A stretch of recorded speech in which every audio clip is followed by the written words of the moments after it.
I mean, for me, it's helpful because I think it helps ground what you're experiencing within the material conditions of and the situations that you're experiencing them in. Having spent so much time in mental health care, receiving different diagnoses and kind of wondering, well, which is true, what's not, what's true about this, how do I integrate this into what I'm doing in my life? I think the benefit of something like a liberation health model is you don't necessarily have to get into well, is this DSM a valid, reliable diagnosis? What are these features? We can look more practically at like, what is this experience? How is this impacting you? And then also, there are a bunch of people who are experiencing the same things in very similar ways. And it's not a matter of you being a kind of defective person with a pathological disorder.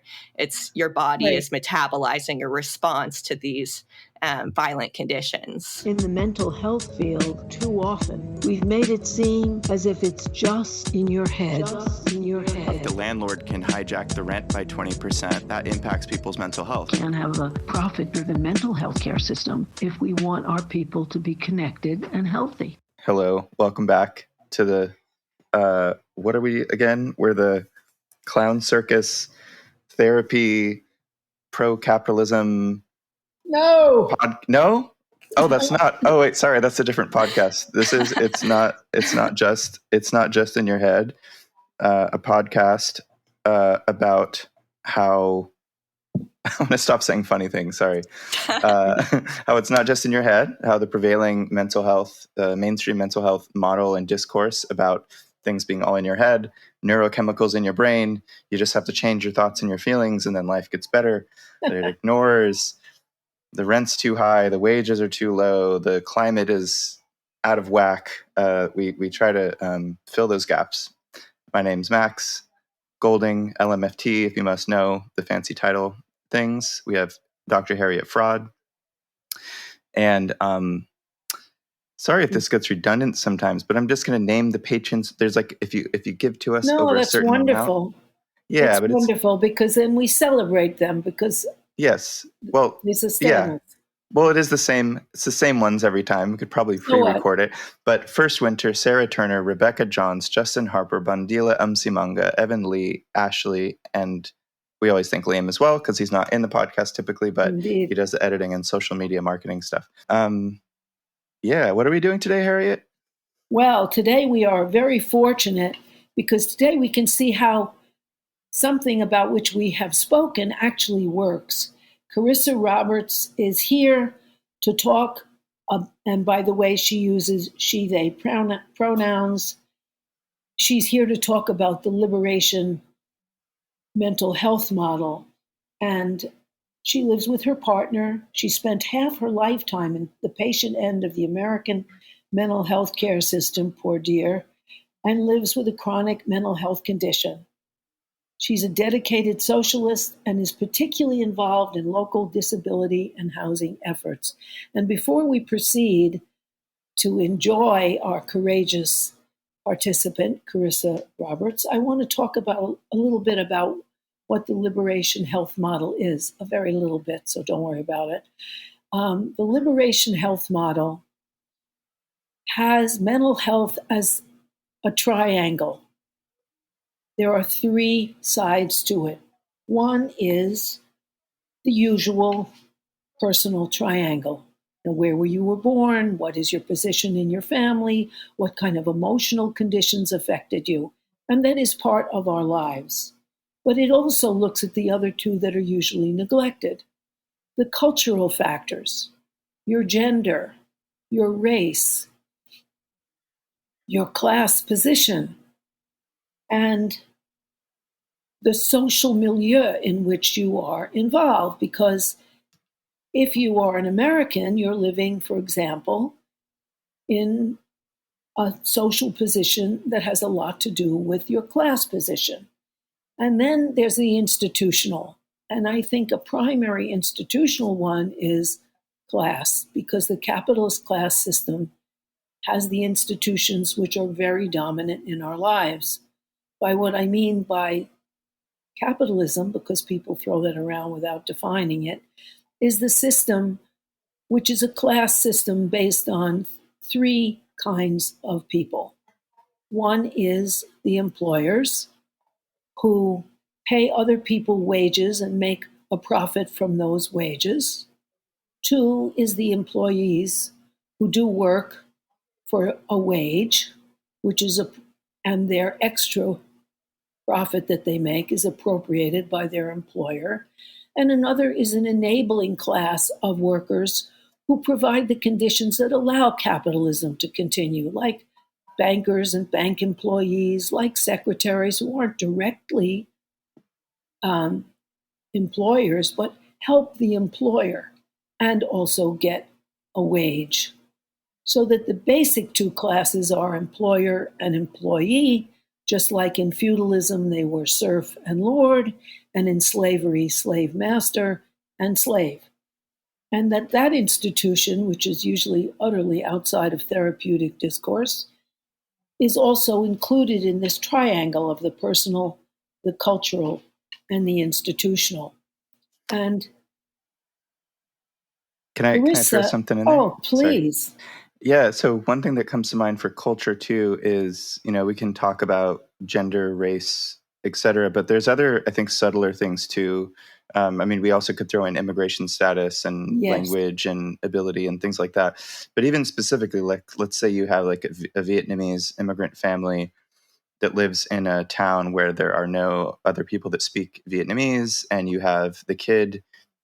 There's all these like complex factors in someone's life that, like, a typical individualistic mental health perspective might say, oh, the kid is depressed, when it's like, well, they're torn between maybe the family system and the school system, and the school system might also be considered an institution because a school is an institution, and maybe they start to feel like they don't belong, and then they go start doing drugs with kind of like the bad kids.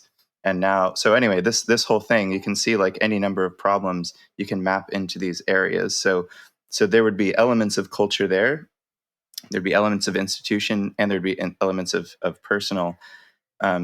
So it's not necessarily always a checklist either. Like, oh, here's the check boxes that I kind of fit under. Things kind of blend and weave in a lot of complex ways as well. So that was it. Sorry, keep going, Harry. That's great. I'm glad that you brought that up, because each aspect of our lives mutually shapes all the other aspects of their lives. That's why it's rather a scarce and inadequate model to only look at one aspect of our lives. So today, we are particularly blessed by Carissa Roberts' willingness to share her experiences so that this model comes to life. And one of the things that I would like to ask is, Carissa, what brought you to this model of mental health therapy, a fairly recent model, I would add? Yeah, so I want to start off by saying thank you so much for having me on the podcast. I'm very excited to be here, and it's really, really, it feels like a great opportunity to be able to talk about some of this stuff, because people don't like talking about it a whole lot. I got into the liberation health model through this particular podcast. I experienced a lot of different modalities through mental health care, but it took kind of more of a leftist slant in order to be introduced into this particular modality, I suppose.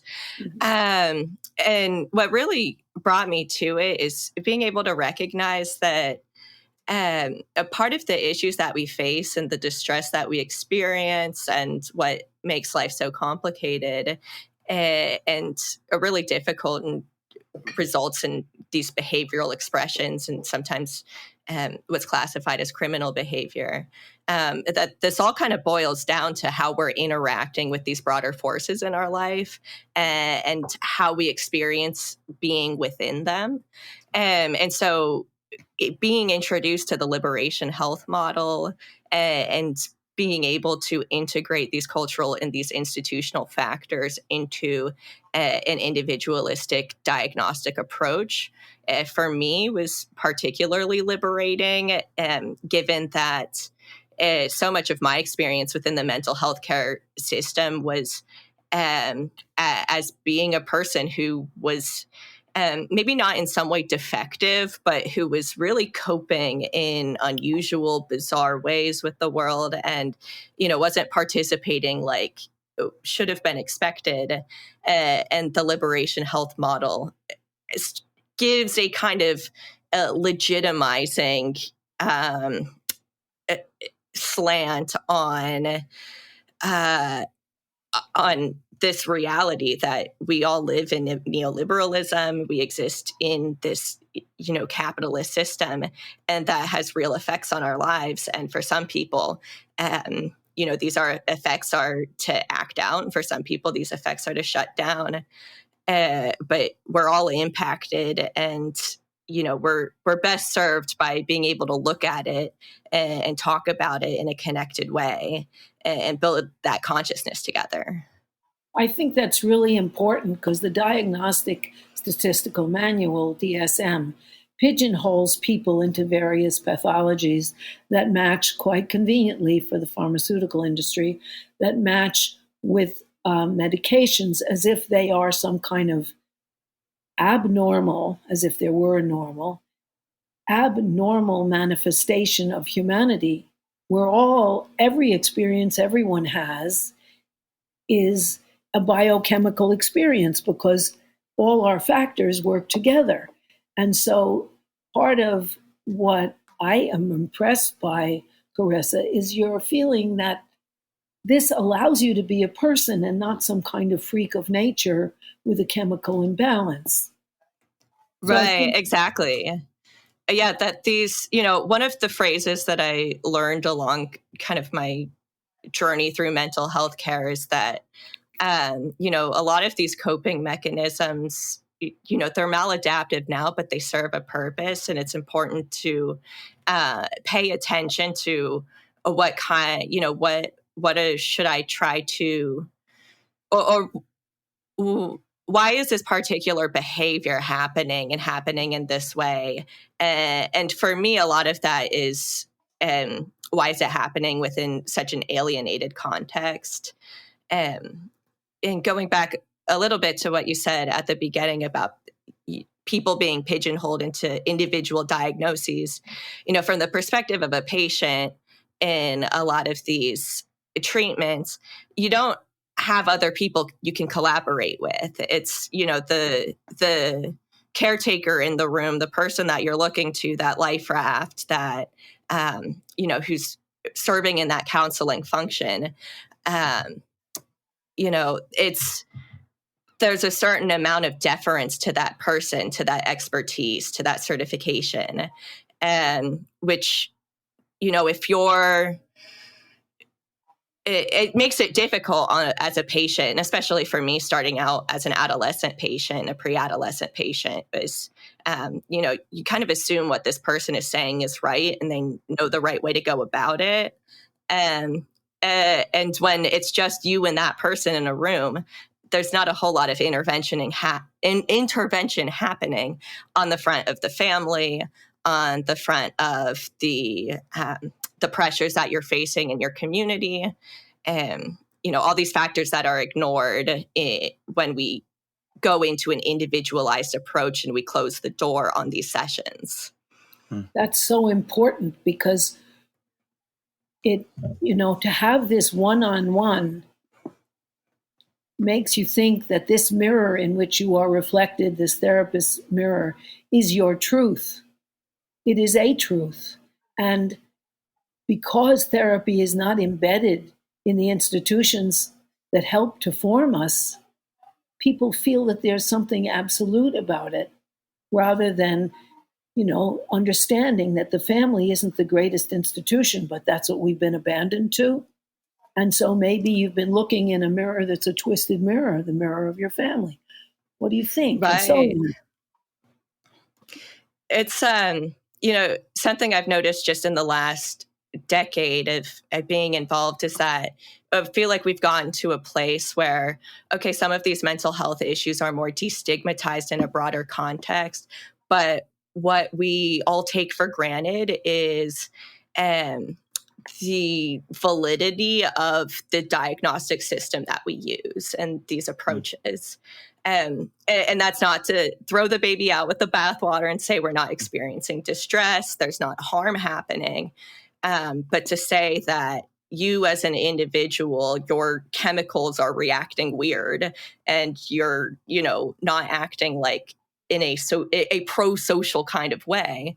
We're going to say you have an illness, we're going to, potentially medicate you, and potentially from a young age.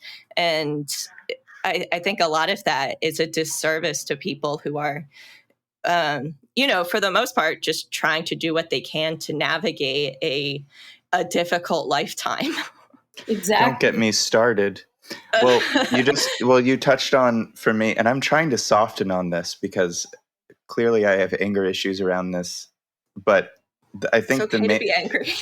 Yeah, thank you, Carissa. Oh my God. I have to tell myself that too. I'm like, there's other stuff going on, but the anger is an okay part to feel too. But I think, the mental health disc, to piggyback on the first comment in that piece you just said of there's a destigmatization kind of happening. There's an almost, you could almost call it a movement of awareness, But I also think that there's a sort of hashtagification, and the social media world is playing an influence, and the nonprofit industrial complex is having an influence, as well as big pharma and all the forces that be, because the vast majority, not all, but the vast majority of this discourse is individualized. So right. Even when I see, I ranted about this in a solo one I did that was critiquing TikTok therapy.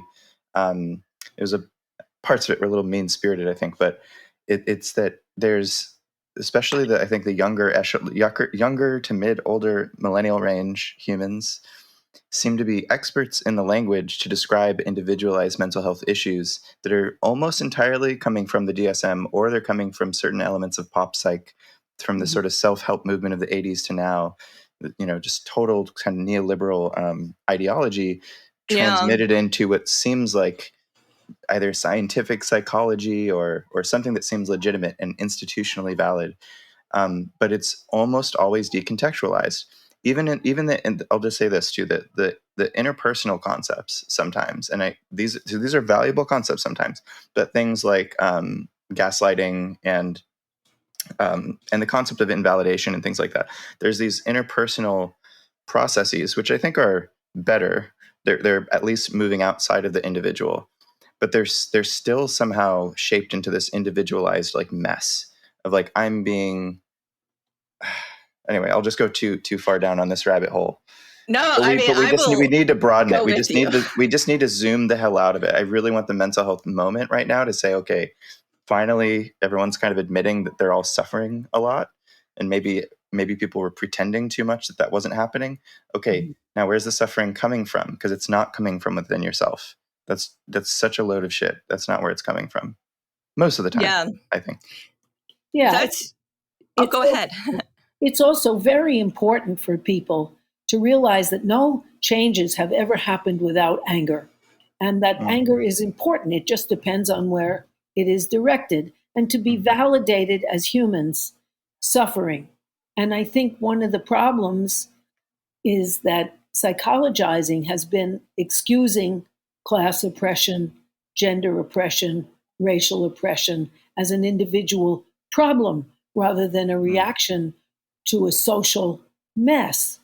And I think it's gotten even worse as capitalism in the United States is starting to be out of control and unable to provide even the dominant race and the dominant sex's needs, no less everybody else's. And we are a declining empire, and these things are getting stronger, and the reaction against them is now getting stronger. And Carissa, what you are presenting is a very important rejoinder to that individualizing as pathology our upset at a social decay and corruption. It's very important for society. Absolutely. And I mean, I want to bring into this discourse, it's important because I think recognizing that psychologizing is largely a bourgeois kind of concept that for me growing up in a white passing body, and I largely feel like a white person in the world and largely disconnected from my own a kind of indigeneity through my family and through abuse and violence. But recognizing that someone in an upper middle class kind of environment who is experiencing distress looks very different from someone who's raised in a lower class environment and may be engaging in what is determined to be criminal behavior and end up in prison, and then are engaged in what is, I consider it to be slave labor within prison. And Yes. that is part of, the capitalist machine, is that, we can privilege certain kinds of mentally disabled people as being worthy of a diagnosis or as being unworthy and receiving of a sentence. And that, we really need to look at, if we're going to install these mental health approaches, we have to recognize the ways in which who even gets mental health service and what that service looks like and what the privilege of a diagnosis versus a sentence, that impacts people. And that's a direct consequence and then directly feeds into our current neoliberal capitalism. Yeah. That's a wonderful parallel. It's violent because also that concept that you just articulated, that a diagnostic tool becomes a sentence, that you are X, you are a anxiety-ridden, depressed, borderline, or something like that. Oh, I see. I meant more like a criminal sentence, like you're, engaging in some kind of shoplifting or something that, the police will come and get you and lock you up for, and then, you'll get engaged in that sort of. Well, because it goes the other way around. There's stats on how, statistically speaking, white kids get mental health services and black and brown kids get juvenile hall, right? Yes. For the same thing. That this is that sort of issue of implicit bias, right? Sort of gears of history turning still into the institutions and within the complex web of society now. Like, there's no individual racists, but somehow, like, the teachers, the cops, the school counselors, they go like, oh, well, that white kid, he's smoking a little weed, he's probably depressed, right? And right. The brown kid, we gotta call the what do they call them? They're not calling them cops. The security officer officer guy, whatever. The guy that's a sheriff that's like always smiling on campus or whatever. That just happens to have gun, a lot of weapons, and right. just go talk to them because they can't do that. But I think that's also, but just to say too, there's a huge class element to that as well, because it's not So it's also going to generally be like the poor kids are getting targeted, but there is research to show even the poor white kids are going to get the mental health more often. But anyway, yes. Yeah. But one of the things that I was doing was taking your very smart word sentence and saying, well, there is another way of sentencing people, which is pigeonholing them into pathologies. Absolutely, yeah. Rather than looking at all the complexity of them and all the complex co-determinants of their position, which may be a very rational adjustment to their position, whether they're on one level, position in the family, but position in the society, because there's a very different outlook if you expect that you will be treated well or if you don't. And you expect that you're somebody and your parents are to be recognized and they speak the kind of language that people on television speak, which is the right language, in quote, and is the correct way to speak and the correct way to dress. And I was exactly told that by my dad growing up. Yeah. The Midwestern accent, this is how you get jobs. This is, if you want to put in the work to doing this stuff, this is what you need. And fortunately, we just grew up with that. Yes. And I Ohio. did too. My mother would say to me, because I'm from New York, don't dentalize your T's. Like you don't say, don't hit, huh. That's what they say in Brooklyn. You say, don't dentalize? hit. You Is that... dentalize your T's when you say, don't. I love that shit. Is that like a linguistic term? I've never heard that term. Yeah, That's so I'm fascinating. linguistics it is. Yeah, it's like a phonology, phonetics kind of term. Yes, Wow, it is. dentalizing. And that you have to pronounce the final consonant. You don't say, you say her. Because so otherwise... you know what's supposed to dentalize the language, or otherwise they're going to think that there's something wrong with you? Is that how it... Yeah, that you're going to be pigeonholed, and then you better watch out. It's that you have to, my mother would say, you sound like a lower middle class Jew. Oh my God, not that. You have to sound like an upper class Protestant if you want to get ahead in school, in life. And so you'd better not speak, quote, incorrectly. Correct for whom is not defined. But if you dentalize, you have a personality disorder. So that's what right. that is. Yeah, and you are marked. The idea is you are marked by the lower class mark. And you don't want to be, because that isn't the way you succeed in life. And of course, if you're a different color, your color marks you, your gender marks you. And these are all marks of inferiority in the culture. And you get to feel all marked up and blacked out. No. Because the things aren't recognized as such. You're touching upon what you were saying about the diagnostic labels. This is something I feel like it's a mess. Having been a patient for over 10 years, like I can go through half the DSM and just be like, oh, yeah, there's that, there's this from that time. And I got to a point where I really started wondering, like, well, I mean, you start wondering, like, which is actually right and who's lying to me or who's not. Yeah. And not even lying to me, but like who doesn't actually know their profession, to a sort of like, well, these are all diagnostic impressions and these are based on like, in part, information that I'm willing to reveal to the person that I'm meeting with. Did you ever ask any of the clinicians you worked with, so which DSM diagnoses do you have? No, absolutely not. Although the person I work with, I know she's a little open on her site about some of the stuff she's been through in the past. So I appreciate that.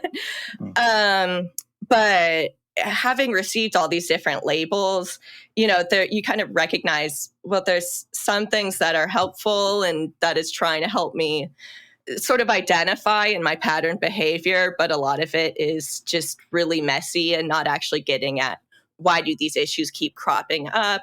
Why do new issues keep cropping up? Like, what is happening fundamentally that is producing all of these outcomes? And that, for me, I felt, I don't think I was ever really labeled this way, but I felt like I was probably like a treatment resistant kind of person where, and not that I didn't engage with the therapies as I was going through them. But I think like not recognizing the cultural and institutional pieces. And for me, an internationalist perspective, and I mean, really learning about like how imperialism works is like, oh, well, it kind of trickles down that way.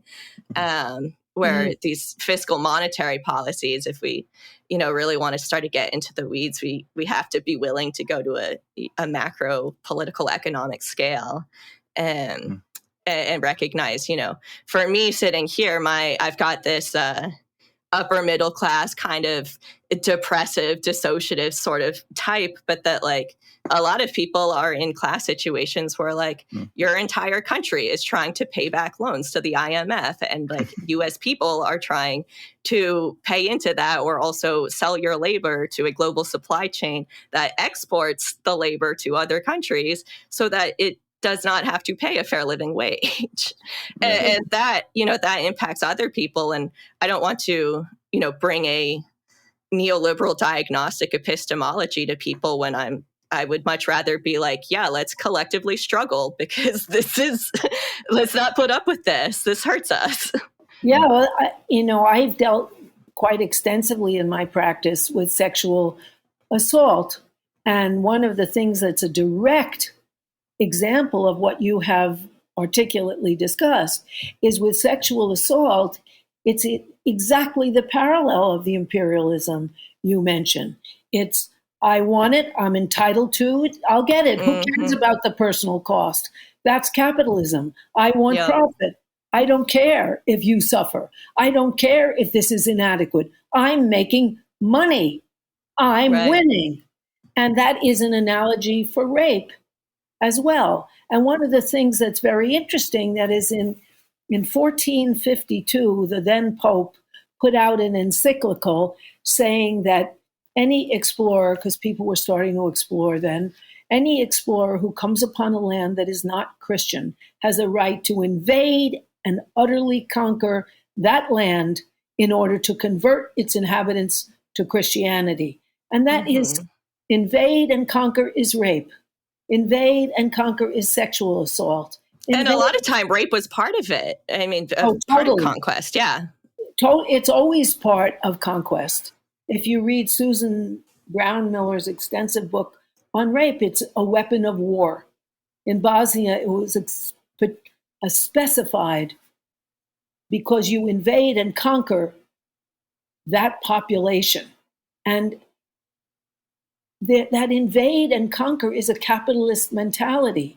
And so people who feel intruded upon, it may not be an accident. You know, it's all around us. That kind of rationale. Why do you invade and conquer or try to conquer and destroy other countries? Wait a minute. Is invade and conquer a great idea? It's capitalist plunder that started it and enhanced it, whether it's the genocide of the Native Americans or the enslavement of Africans or the wage slavery of immigrants. It doesn't matter. It's the same idea, and people are right not to want to be colonized. And so I think getting into the anger at colonization and invasion is righteous anger. And we can help our clients to do that. Rather than blame themselves if they're angry, we can give them a good outlet for their anger. Well, on the anger and stuff, I wanted to ask you, Carissa, because I actually put up a little triangle in front of me, and I wanted to jot down some notes. We don't have to do this formally, but that's one thing I wanted to, I know we talked about doing the video thing, but the connectivity piece wouldn't have worked so well. But I wanted to put this little image into the show notes. And so I tried jotting down a couple of things as you were talking, but I realized we were weaving through so many things. But, you know, personal, cultural, and institutional are the three areas of the trifecta here. I had jotted down for cultural: white passing, indigenous, and woman. Are those three things accurate? Yeah, so I go woman and non-binary. It's kind of goofy, and I mean diagnostic label wise, like I mean I have a dissociative identity disorder diagnosis, and so for me, like I work with different parts within myself, and kind of collaboratively we just sort of try to show up, and generally like that's a female passing kind of person. I mean, but there are female and male and non-binary parts within like my internal system that aren't, you know, I don't try to live life as a bunch of different people, and quite try to figure out like how do I collectively like manage feeling a lot of different ways about things all the time. But yeah, for me, I mean, it's female's fine, but I don't want that to be like the sum of it, because it's a whole lot more complicated. Well, I mean, there's a lot there actually. And well, I just put woman/non-binary. I mean, I could just put non-binary if that feels more accurate, but I guess, because just on a quick comment on it is that's because if you're raised being told that there's a gender binary, and then there's certain cultural norms and expectations imposed on you within family and then all the different kind of sectors of society, but you don't feel the way that people are treating you, then there's just a whole slew of things going on, right? Like from the cultural, personal, and institution. So, I mean, you could dig into those if you want to, and I can jot things down, or, you know, whatever you want to do. I'll just do a real quick point because I have kind of an Okay. unusual experience with that growing up. So, I Okay. mean, there were definitely like strict male female kind of gender binaries. But as far as like my parents' participation in those roles, like my mom was not a very feminine person, and my dad really encouraged my sister and me to like wear clothes from the boys section and to really kind of try to defy what is fed to us as gender norms and engage with I don't know, model rockets and these kinds of not so feminine things. And I really appreciate that. Yes. Wait, so I don't feel a lot of like weird stuff about having a non-normative gender expression because I had really short hair or whatever. but you said that there was a strict male female binary and that they had kind of encouraged you to like, gravitate toward more quote unquote masculine activities and expression. Yeah, so it's interesting. I mean, it's kind of bizarre. So my mom, not so much. My mom probably wouldn't care one way or the other. You do what you want, you tie your hair, however you want to express. But my dad, I mean, he was really encouraging about that. But then he and my stepmom are both Catholic, and kind of the way they navigate their life and set up labor in the household and the way they talk about who does what labor is quite gender coded. And I mean, something my dad will say is, I do the work I do and make the money I do so that she can do what she does, which implicitly doesn't actually like make a living or she works, 2 jobs or however the setup is at the time. And that kind of, it's still fundamentally is sort of, my dad is head of household, and that, my stepmom is quite involved, and I don't think she's not involved, but I think, I don't know, the way my dad treats the dogs in the house or the way that, he got the police involved in a custody thing when I was younger, that kind of fundamentally still seeing yourself as this dominant figure who has the power to, give money to someone or say yes or no to the spending or, It's interesting because those are different messages, but one of the right. Yeah, I get a little off track. No, it doesn't matter. I'm not saying you're off track, but one of the things that's conveyed to children, perhaps less now than it used to be, but it certainly is still conveyed, is that there isn't a choice. There are 2 genders, and that's it. Because part of the way you narrow people's options is that some are unspeakable. They're so different. And so they're not spoken. There's one reality rather than multiple realities about everything. And that's really an important thing, that you're taught what you've caught rather than what you've been taught is much more powerful. And you catch the message that there are 2 genders. That's it. Without any discussion or choice. And so you grow up having unspeakable parts of yourself because they're so aberrant, they can't be spoken. And that's a very powerful inhibitor of human beings. I wonder too, when you have a kind of, so I guess if you're saying white passing, but indigenous, like, so when I think of my family, I think most white families, well, it's not totally true. But when there's a sort of, I think a lot of white people have an almost cultural void, or what they think is a cultural void. Like they're devoid of a culture. Does that make sense? It's And like a neutral race or something. A neutral or a default mode. I mean, it's not true, but the belief of that, I think, actually makes it harder to examine internally what the actual culture is, if that makes sense, right? So if there's something like patriarchy present in a pleasant, patriarchy is definitely not pleasant. No. If it's present in the family, but you don't think that you're a part of any kind of active culture, then it's easier to not be aware of the fact that it's happening, or to make it much more difficult to shine light on it or to talk about it, right? Yeah. There's an almost collective denial, or maybe the people that are noticing it and don't like it, they notice it and don't like it, but they especially can't say it because it's a sensitive, Yeah, and taking it one step further, when someone tries to say it, then there is a kind of dissociative sort of response, or a kind of a heightened emotional experience that then is subsequent to like a later amnesia. I think Yeah.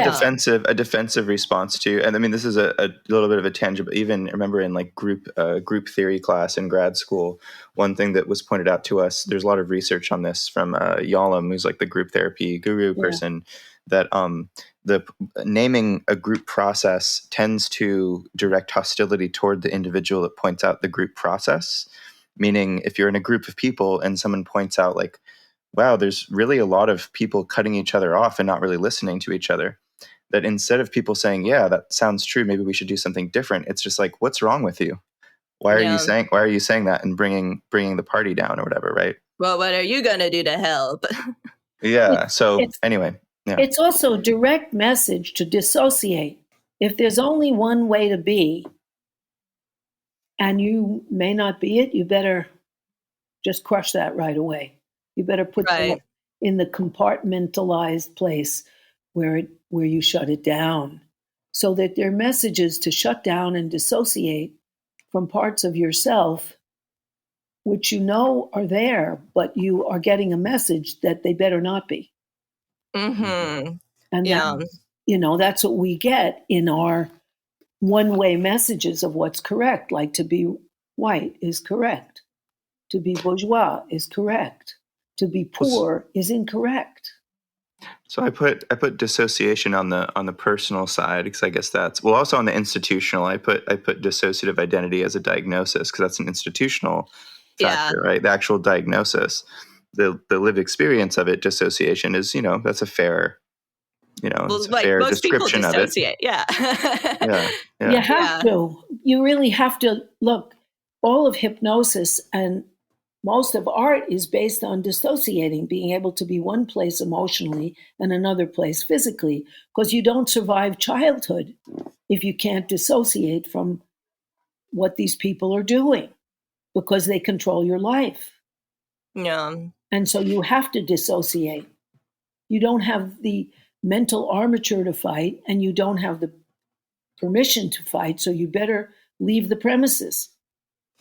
Yeah, that's for me that was something as a young child, like I didn't ever have the words to describe, like that's what I was experiencing.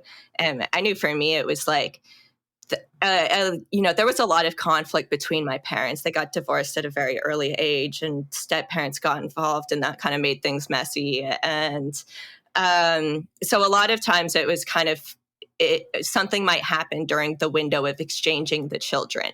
There might be a kind of verbal altercation between the parents, and you as a child are just like there to be handed over to the other parent for your time with them.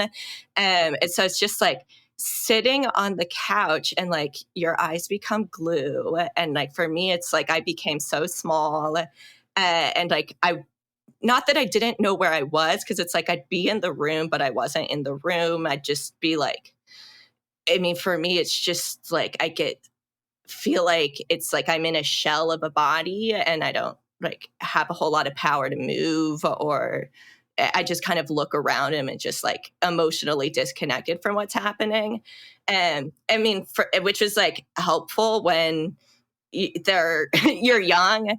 And then I kind of, for me, when I went out to college, and having spent now some years in adult life, like the adults don't really behave with each other like my parents did, and kind of recognizing that like this threat response still sticks with me, and it's like, this is my individual story, but we're all people kind of with these stories.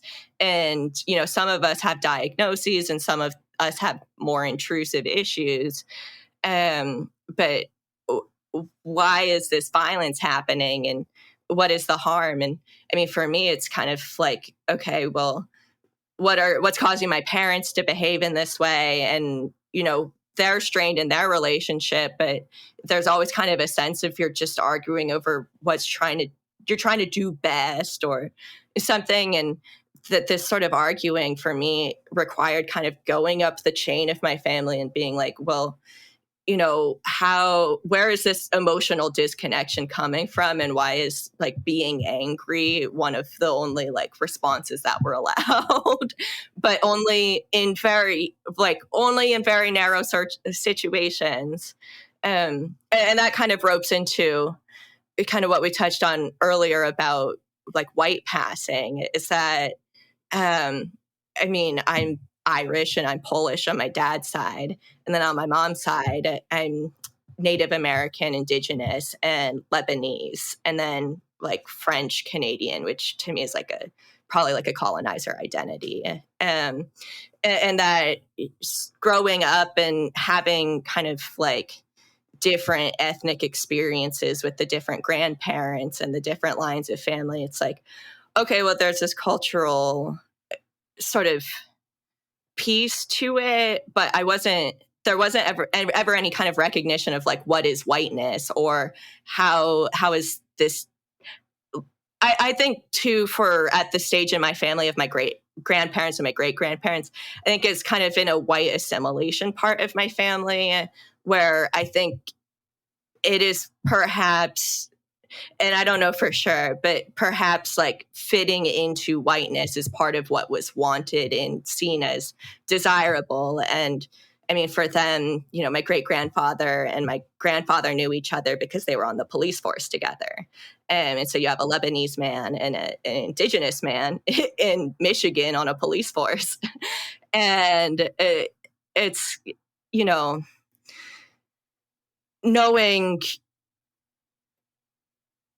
some of the abuse instances that happen within, whether it be physical abuse or like incest, on both sides of the family, it just didn't get talked about. No one talks about it. It's repressed discourse, and like you said, to bring it up is bringing that threat onto yourself. Yeah. And for me, in my context, like, I choose estrangement over that, because at this point, my body can't quite metabolize it within the attachment relationships of my family. Yeah, well, we do learn what not to acknowledge without getting into trouble. And that's, since it's caught rather than taught, and it's inexplicit, it can mold us in ways that are powerful because it's not accessible. Therapy can help, but it isn't accessible because it isn't even mentioned. It's unmentionable. Mm-hmm. Well, yeah. I wonder too, as I look at this, I'm jotting these things down. And so on the personal side, you have the dissociation, the family trauma and conflict. You mentioned abuse, incest, and then now there's the family estrangement. I relate to the estrangement. I had to go that route as well. And then we have all these complex cultural factors. I wonder for you, because I've done this a lot over the years, especially since meeting Harriet and really going down this rabbit hole of like really trying to expand the view out, historically, economically, et cetera, politically. Are you able to kind of hold the two sides of like, here's what happened to me in my family system and culture, and also I understand almost historically, like where the things went wrong within my family? Does that make sense to hold the two? Yeah, no, that makes a lot of sense. No, I spend a lot of work working on holding the two. I still feel have like anger toward the perpetrators and also understand like empathy of like, well, this is why they ended up that way, right? Yeah, absolutely. Like for me, I feel like I'm mostly there. As far as mentally, rationally, I'm very there, very like much intellectually, intellectually, I'm completely on board with like, yes, wow, you experience really tough stuff, and of course, you respond, and sometimes that response isn't super palatable for people, and you cause further hurt and violence, and also, I have a body that feels things. And that, I can definitely like be patient with myself and be patient that it's a grieving process. It's an emotionally loaded all ends of the spectrum process of like, I grieve things like, and maybe I shouldn't grieve it, but like the kind of emotional repression that I think particularly like my mom experienced based on what she went through, and kind of wanting to be able to be like, not here's how you point fingers, because I don't think like we all point fingers, but to be able to say like, you don't have to respond by always having to protect everybody and being on guard, and by having to have a very tough, like bitch like person kind of a front, and that works in a lot of ways. I mean, she's quite successful in the things that she's pursued in her life and her career and what she does, but you know, I here's kind of a funny thing that she would say is when she was at work, kind of when I was younger, they all had to do Myers-Briggs testing, and it became an office joke and like a personal point of pride for my mother that she scored 100% thinking and 0% feeling on that test, which, like, setting aside the legitimacy of a personality test like that, you know, that's kind of just, I mean, that was like a point of pride for, and that's kind of the culture of the family I grew up in, is like being sensitive and being vulnerable is having that weak or showing your weakness. You're okay to be weak, but you can't show it. And I, you know, from what my mom went through, like that is a safety, you know, that's a safety thing, and your life depends on that. And, you know, unfortunately for me, you know, I still ended up kind of metabolizing all this stuff and spending a lifetime in mental health care. Or I don't know, I'm still young, but, you know, I see pursuing this kind of, you know, trying to help liberate people, and mental health care is a front for that. Yeah. I can see that. But also, I think it's important as we look back at the mess that we came from, that we understand that they had choices and we do too. And also that to understand is not to forgive. You could understand anything, like Jeffrey Dahmer. Of course, he ate those children. He had separation anxieties, and that way he kept them with him. However, you don't go around eating kids, you know. That's a good point. Well, I mean, come on, Harry. Free country. Yeah, right. Yeah, I guess just to clarify too, when I say that, I mean, because I'm not like a fan of. I think for me personally, I don't think every therapist would agree on this. I think being able to get to the place of holding both, of like the anger and the empathy, and sort of integrating them, I think that's a really nice place to get to. It is, if possible, it's like the end of my big dissociation book. But it's not always possible, and it's not always healthy or desirable. Just to maybe clarify, and nothing is always ever, but there is a sense that if you understand, but you also don't forgive that and don't want that, then you can see where they came from and know you don't want to go there, rather than dissociate, not see it, and be a zombie most of your life, which I think really most people never do stand up after the car wreck of their family system and the society. They don't even stand up and look around. They're still crawling around in the smoke and debris. And so it is important to recognize and stand up and look around and say, wow, that happened. I understand there were other choices, which I'll make. And I also think that there's a potential life trajectory once you understand, especially this larger sort of socio-political complex, and you say, oh, okay, well, you know, if my parents were impacted by like redlining, patriarchy, XYZ, ABC, you can maybe come to a conclusion of, well, what those things did to those people resulted in what they did to me. And so I want to be an active opponent of those systems.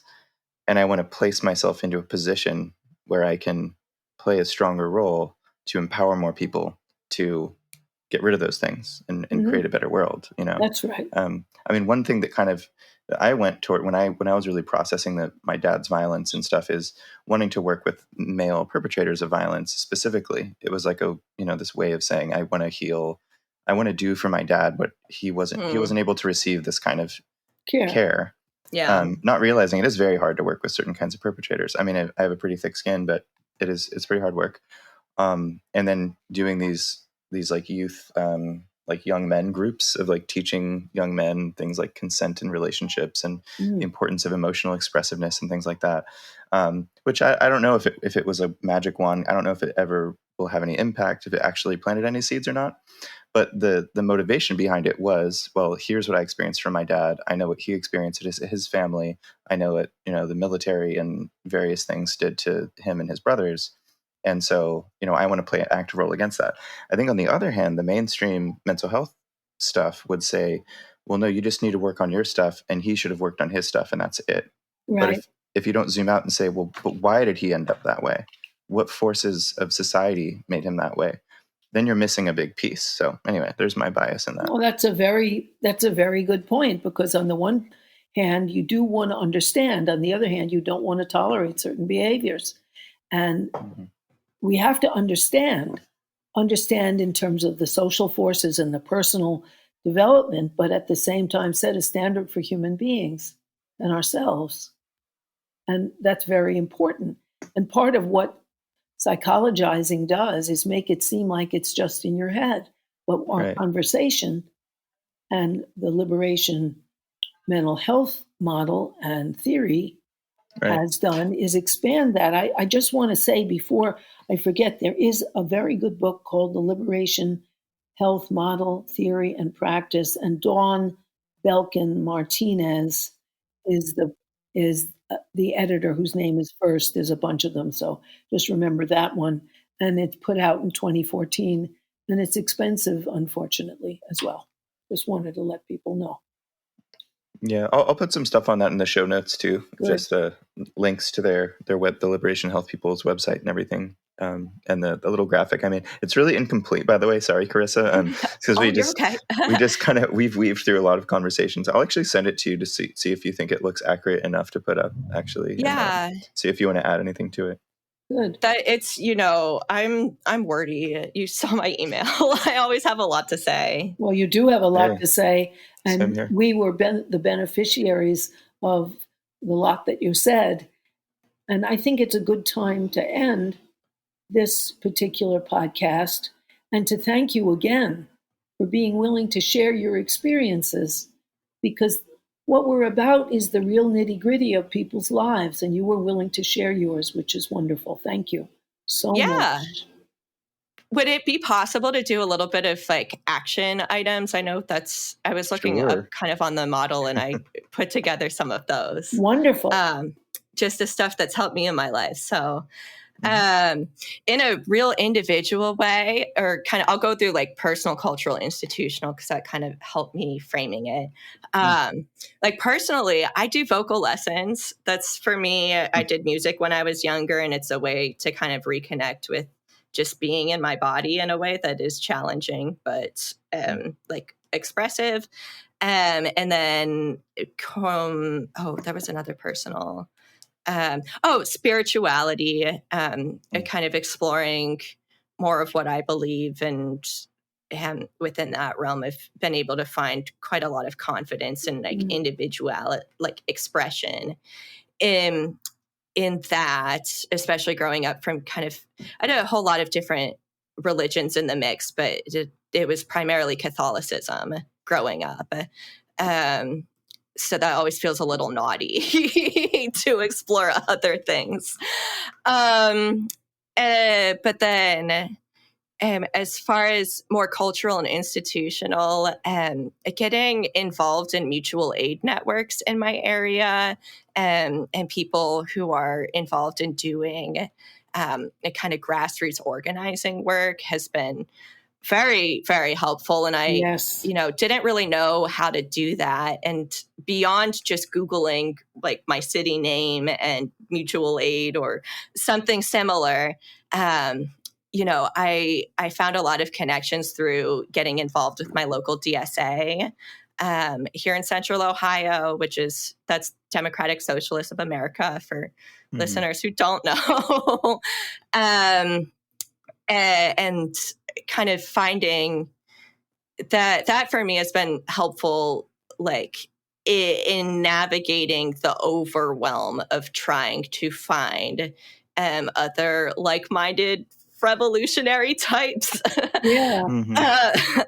Um, but then really and housing organizing, that's something I've been doing for like quite a while, or I've been doing Ooh. I just started getting involved in the organizing side, but doing volunteering. That I'll just plug it right now, because if this is something you want to do in your city, I would absolutely recommend trying. And I can try to give a link for our new website. But I'm involved in a network called the Central Ohio Housing Action Network. And what we do is we go to our Franklin County Municipal Court and we look at who all has an eviction filed against you in the upcoming week. And then we provide resources to help you connect with legal aid and with other housing assistance programs in the area. Because the people who were really involved in getting that up and started recognize that as a really immediate need, given that there was an eviction moratorium, but landlords are still filing evictions. And I know our particular organization was delivering, we deliver several hundred materials a week. So that is, if you're interested in trying to set up something in your area, I'd say definitely look on the website and try to help out, because anything we can do to help people with housing, I think it's huge. Really great step in helping with their material conditions and their psychological conditions that are related. And 41 million Americans are facing the possibility of eviction as of October 31st. So this is a huge problem, and it's a very important thing that you're doing and suggesting to our listeners. Yeah, and send me the links, by the way, so I can put them in the show notes, Carissa. Yeah, absolutely. I just had a thought and I lost it. Well, it'll come back, and when it does, it may come back. But no, just for me as well, just really educating myself on kind of class struggle throughout history and different times and places is been so helpful for me as I try to figure out how I can organize in the future to help really transform the mental health arena, because capitalism is a sickness. It is. Yeah. It is. It's, I don't want us to feel so alone all going through it. That's an excellent thing. Thank you so much, and I'm glad we'll have those resources. Yeah, and thank you. Truly, it is. I'm very thankful to have the opportunity to talk about all of this. Well, we are really celebrating your courage to talk about it, and we're sure that our listeners will be grateful as we are. So thank you. Very validating. Yeah. Thank you. Okay, it was great to have you, Carissa. Okay, bye-bye from It's Not Just in Your Head. Bye. Bye. And if anybody wants to contact us, give feedback on this episode or feedback on anything else, it's not just in your head at gmail.com. If you want to become a patron, you can go to patreon.com/it's not just in your head.